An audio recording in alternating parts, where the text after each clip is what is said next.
Hello and welcome to Everyday Lessons Every Day. I'm David McBee. Based on my book by the same name, this podcast is for those of us who believe in personal growth and want to improve every day. This is episode 9. Failure is a friend.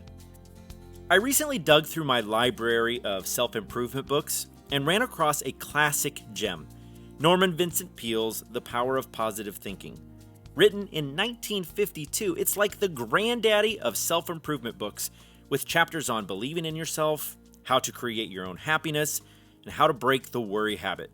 Good stuff, man. I'm telling you what, those are everyday lessons if there ever were. The pages of my copy are dingy, and the font is impossibly hard to read with my old eyes, but the thing that really made this a fun find was my old business card stuck inside the cover. It was the early 90s, and I was on a path to make my first million by the age of 30 in the fabulous world of network marketing, or so I thought. I called my business the Fineo Organization. If you're wondering if you misheard me or if that's a foreign language, you didn't, and it's not. Fineo isn't a real word. It's an acronym that I made up, and it stands for Failure is Not an Option. I'm betting you've heard that before, right? NASA flight director Gene Kranz got associated with the phrase after actor Ed Harris, playing Kranz, said it in the 1995 film Apollo 13. Kranz then used it as the title of his autobiography 5 years later. Although failure is not an option wasn't actually said during the Apollo mission, the creed reflected the attitude of NASA's mission control team and has become a tagline for NASA ever since. I lived by that phrase for many years, and in fact, while dating my wife, she uttered the phrase in conversation, and that was the moment I knew she was the girl for me. She spoke my language, and I proposed after knowing her for only 6 weeks, but that's another story for another time. The thing is, while ideal for NASA, failure is not an option really wasn't a good motto for a young man to live by. I didn't know it at the time, but I had become a bit of a self-improvement zealot, absolutely fanatical and uncompromising in my pursuit of a positive mental attitude. I stopped reading or watching the news. I avoided anything that was negative in any way. I couldn't even conceive of failing because Fineo, man, Fineo! Every book I read and every mentor I looked up to said that I could do anything I put my mind to, and that I would be successful if I just believed I would. Of course, failure wasn't an option.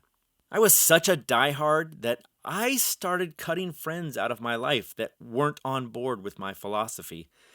I avoided anyone and anything that wasn't in line with me achieving my goals. I went so far that I didn't even allow friends and family to talk about negative topics in my presence.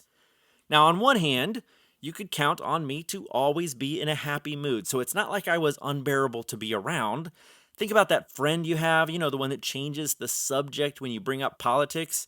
That was me, only on a much larger scale. Like, you had a bad day at work and you wanted to get something off of your chest, so I immediately asked you what went right at work. You were disappointed that your team didn't make the playoffs? I'd remind you that there was always next year. You totaled your new car. Well, at least you were alive. And you had insurance, right? See, 2 positive results of your car accident. I steered nearly every conversation out of the thunderstorm and into the rainbow. It was my power of positive thinking superpower. Or so I thought. The truth turned out to be very different than what was happening on the surface. I wasn't very real. I wasn't a good friend because I wasn't a good listener. I avoided or buried any feelings that were unpleasant. I was in denial about anything that didn't fit into my positive mental attitude mold. When I did inevitably fail, when I lost all that I had won, when I claimed bankruptcy in my 20s, when I ruined my credit, and when I was finally forced to go to work for the man, I just couldn't understand what had gone wrong.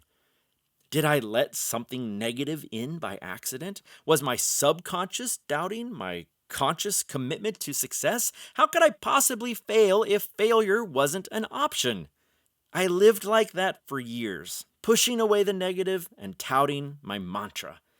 Then I read Robert Kiyosaki's Rich Dad, Poor Dad. In it, he says, failure is part of the process of success. People who avoid failure also avoid success. Here was my epiphany.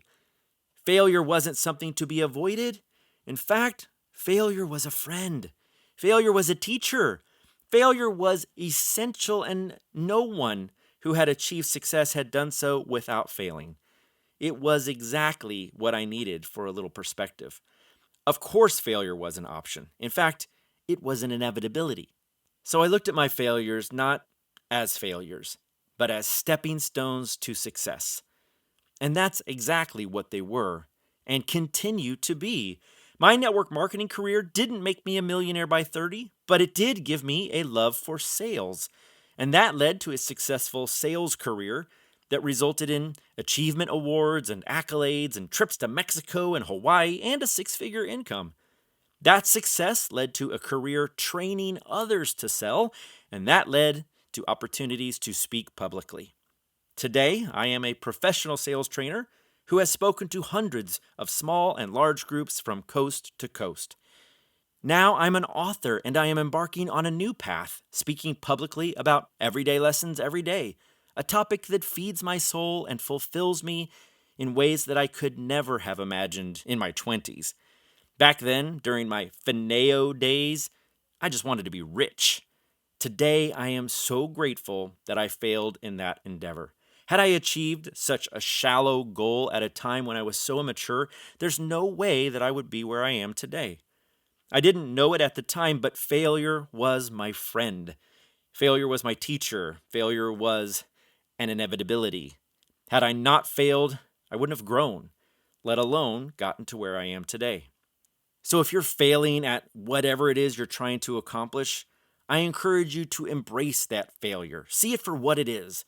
A friend, a teacher, a path to a success that you may not even be able to imagine yet. Before I wrap things up, did you know that the French dip sandwich was a failed roast beef? According to what'scookingamerica.com, in 1918, Philip Matthew was preparing a sandwich for a customer and accidentally dropped the sliced French roll into the drippings of a roasting pan. The customer liked the sandwich and came back the next day with some friends to order the sandwich dipped in the meat pan. From that day on, a new sandwich was born. Consider that for a moment. If Philip had prescribed to the failure is not an option mentality, he would certainly have insisted on throwing out his mistake and making a new sandwich for the customer. As a fan of the French dip sandwich, I'm sure glad he didn't. And so I challenge you. Grab a Sharpie and write "Failure is a friend" on your wrist. Let it act as a reminder the next time you drop a sandwich. No. The next time you fail at a goal, consider it not a failure, but rather a stepping stone to success. Unless you're NASA, you guys, people's lives are hanging in the balance, so failure is not an option all day long, okay, guys? For the rest of us, remember that failure is not only an option, it is an essential ingredient in a French dip sandwich. I definitely took the sandwich analogy too far. Let me know what happens when you implement this lesson. I'll see you next time. Now go out there and do something awesome.